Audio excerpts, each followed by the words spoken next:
അങ്ങനെ സംഘപരിവാറിന്റെ കുരു മൊത്തം പൊട്ടിക്കാനായിട്ട് നമ്മുടെ സണ്ണി സാറ് UDF-ലേക്ക് പ്രവേശിച്ചിരിക്കുകയാണ്.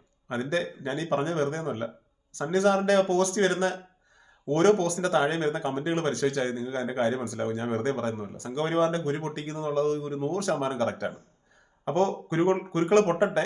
ഞാനതിൽ അത്ഭുതപ്പെടുന്ന ഒരു കാര്യം എന്താണെന്ന് വെച്ചാൽ, നമ്മുടെ വേടനെതിരെ ഉപയോഗിച്ച അതേ വാക്കുകൾ തന്നെയാണ് സണ്ണിയും കപ്പിക്കാടിനെതിരെ ഉപയോഗിക്കുന്നത്. എനിക്കതാ മനസ്സിലാവാത്തത്. ഇവർക്ക് വേറെ മറ്റ് എത്രയോ നിലപാടുകളും അഭിപ്രായങ്ങളൊക്കെ പറയാമല്ലോ. വെറുതെ വന്നങ്ങ് തെറി വിളിക്കുക. ജമാഅത്ത് ഇസ്ലാമിയുടെ ഗൂഢലക്ഷ്യമാണ് ഇതിന് പിന്നിൽ. പിന്നെ എന്താ പറയുന്നത്, പാകിസ്ഥാൻ തീവ്രവാദികൾ ഇതിനകത്തുണ്ട്, ബംഗ്ലാദേശ് തീവ്രവാദികൾ ഇതുണ്ട്, പിന്നെ ഓരോരുത്തർക്ക് പച്ചത്തെറി അങ്ങ് പറയാണ്. എനിക്ക് മനസ്സിലാകുന്നില്ല ഇവരുടെ പ്രശ്നം എന്താണെന്ന് മനസ്സിലാകുന്നില്ല. രാഷ്ട്രീയം എന്ന് പറയുന്നത് ഇന്ത്യയിലെ എല്ലാവർക്കും ഒരു എന്താ പറയുക അവകാശമാണ്. അവർക്ക് ഇപ്പോൾ ഏത് രാഷ്ട്രീയ പാർട്ടി നിൽക്കണം, അത് അവരുടെ പ്രസ്ഥാനത്തിന്റെ ചിലപ്പം ദലിത് സമുദായ മുന്നണി അവരുടെ മൊത്തം കൂട്ടായുള്ള ഒരു തീരുമാനമായിരിക്കും വരുന്നത്.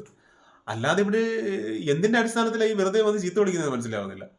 എന്ത് തന്നെയാലും കോൺഗ്രസിനെ സംബന്ധിച്ച് അവർക്ക് ഈ 1990 ശേഷമുള്ള തെരഞ്ഞെടുപ്പുകളിലൊക്കെ തന്നെ അവരുടെ എല്ലാ ഐഡിയകളും പൊട്ടി പാളിസായി അവസാനം സണ്ണിയും കപ്പിക്കാടിനെ ഒന്ന് പരീക്ഷിക്കുന്നു. അത് മാത്രമാണ് നിലവിൽ കോൺഗ്രസ് ചെയ്യുന്നതാണ് എനിക്ക് തോന്നുന്നത്. അല്ലാതെ ഇപ്പോ സണ്ണിയും കപ്പിക്കാടിനെ കോൺഗ്രസിന്റെ ഒരു വലിയ നേതാവാക്കി മാറ്റുക അങ്ങനൊന്നും ഇല്ല ഇതില്.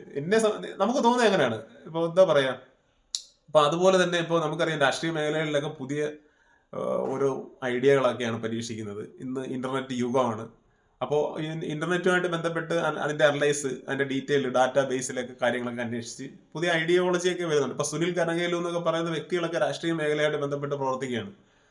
അപ്പൊ അങ്ങനെയൊക്കെ നോക്കുമ്പോൾ ഇതിന്റെയൊക്കെ ഒരു പുതിയ കണ്ടെത്തലിൽ ഒരുപക്ഷെ അഡാപ്റ്റ് ആവുന്ന ആ ഒരു വ്യക്തിയാണ് സണ്ണി കപ്പിക്കാട്.